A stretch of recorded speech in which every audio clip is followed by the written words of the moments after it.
You, John Fitzgerald Kennedy, do solemnly swear I, John Fitzgerald Kennedy, do solemnly swear that you will faithfully execute the office of President of the United States that I will faithfully execute the office of President of the United States and will, to the best of your ability, and will, to the best of my ability, preserve, protect, and defend the Constitution of the United States. preserve, protect, and defend the Constitution of the United States. So help you God. So help me God.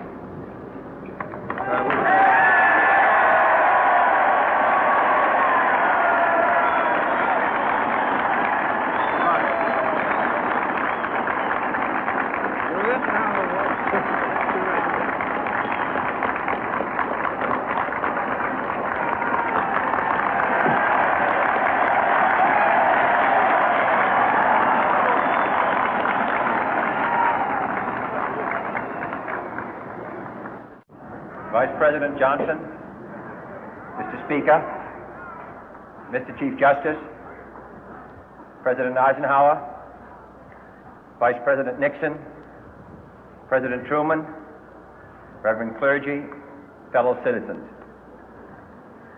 We observe today not a victory of party, but a celebration of freedom, symbolizing an end as well as a beginning, signifying renewal as well as change. For I have sworn before you and Almighty God the same solemn oath our forebears prescribed nearly a century and 3/4 ago. The world is very different now, for man holds in his mortal hands the power to abolish all forms of human poverty and all forms of human life. And yet the same revolutionary beliefs for which our forebears fought are still at issue around the globe. The belief that the rights of man come not from the generosity of the state, but from the hand of God. We dare not forget today that we are the heirs of that first revolution. Let the word go forth from this time and place to friend and foe alike that the torch has been passed to a new generation of Americans born in this century, tempered by war, disciplined by a hard and bitter peace, proud of our ancient heritage, and unwilling to witness or permit the slow undoing of those human rights to which this nation has always been committed and to which we are committed today at home and around the world.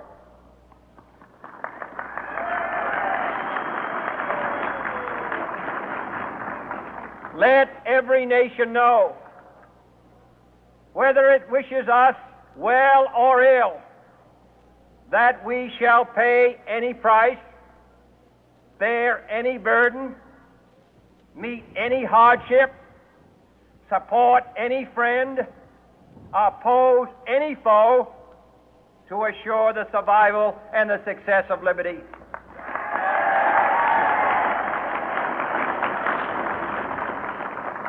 This much we pledge and more. To those old allies whose cultural and spiritual origins we share, we pledge the loyalty of faithful friends. United, there is little we cannot do in a host of cooperative ventures. Divided, there is little we can do, for we dare not meet a powerful challenge at odds and split asunder.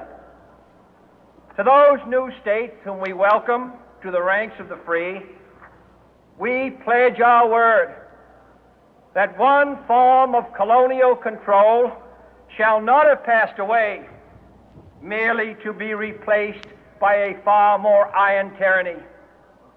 We shall not always expect to find them supporting our view, but we shall always hope to find them strongly supporting their own freedom, and to remember that in the past, those who foolishly sought power by riding the back of the tiger ended up inside.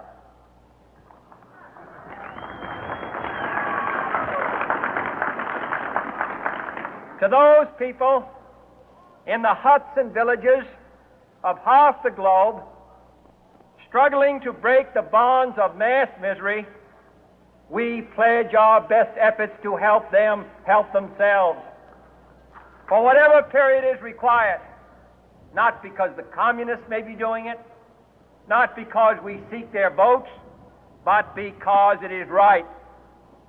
If a free society cannot help the many who are poor, it cannot save the few who are rich.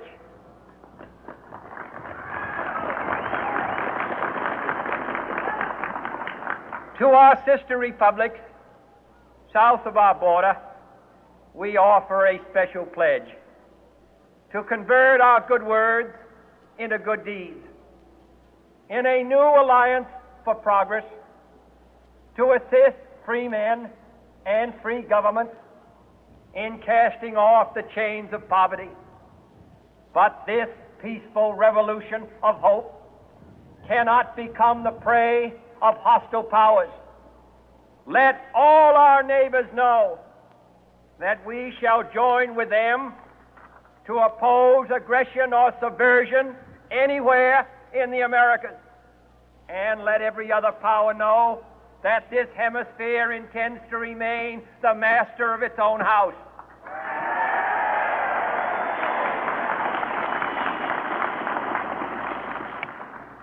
To that World Assembly of Sovereign States, the United Nations, our last best hope, in an age where the instruments of war have far outpaced the instruments of peace, we renew our pledge of support to prevent it from becoming merely a forum for invective, to strengthen its shield of the new and the weak, and to enlarge the area in which its writ may run.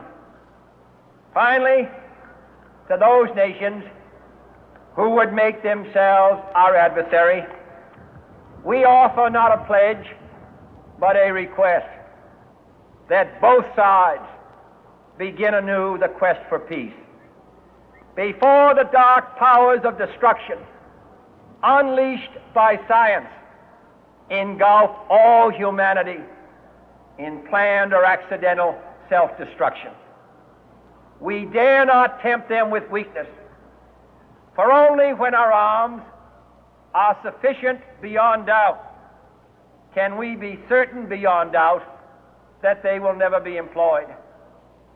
But neither can two great and powerful groups of nations take comfort from our present course, both sides overburdened by the cost of modern weapons, both rightly alarmed by the steady spread of the deadly atom, yet both racing to alter that uncertain balance of terror that stays the hand of mankind's final war.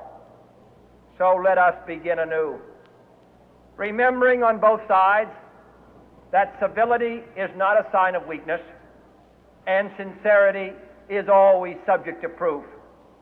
Let us never negotiate out of fear, but let us never fear to negotiate.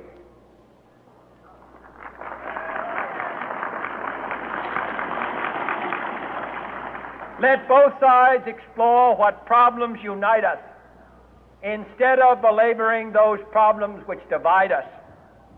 Let both sides, for the first time, formulate serious and precise proposals for the inspection and control of arms, and bring the absolute power to destroy other nations under the absolute control of all nations.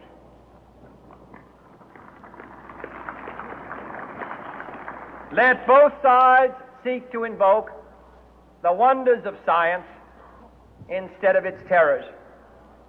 Together, let us explore the stars, conquer the deserts, eradicate disease, tap the ocean depth, and encourage the arts and commerce. Let both sides unite to heed in all corners of the earth the command of Isaiah to undo the heavy burden and let the oppressed go free. And if a beachhead of cooperation may push back the jungle of suspicion, let both sides join in creating a new endeavor, not a new balance of power, but a new world of law, where the strong are just and the weak secure and the peace preserved. All this will not be finished in the first 100 days, nor will it be finished in the first 1,000 days, nor in the life of this administration, nor even perhaps in our lifetime on this planet. But let us begin.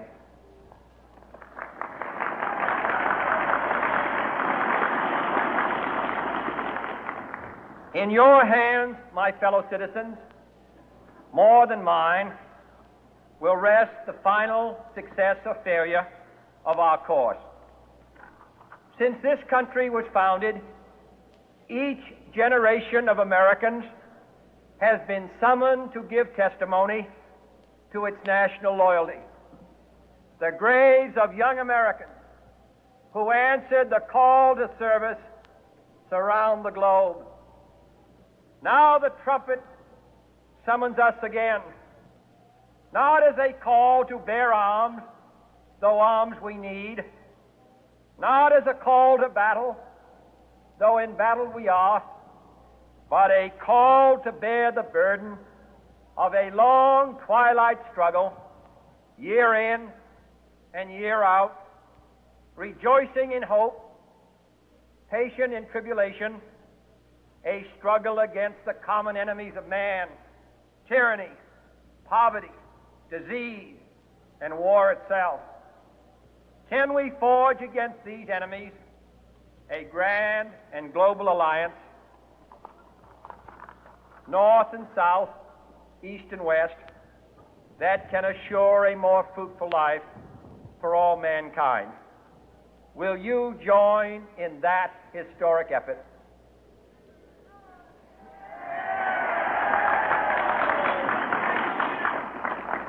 In the long history of the world, only a few generations have been granted the role of defending freedom in its hour of maximum danger.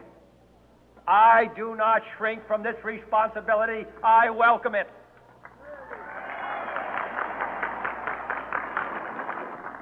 I do not believe that any of us would exchange places with any other people or any other generation. The energy, the faith, the devotion which we bring to this endeavor will light our country and all who serve it. And the glow from that fire can truly light the world. And so, my fellow Americans, ask not what your country can do for you, ask what you can do for your country.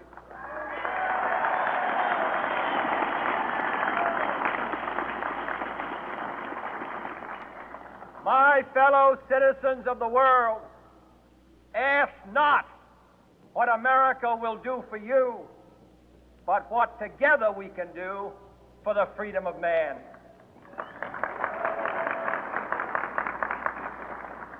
Finally, whether you are citizens of America or citizens of the world, ask of us here the same high standards of strength and sacrifice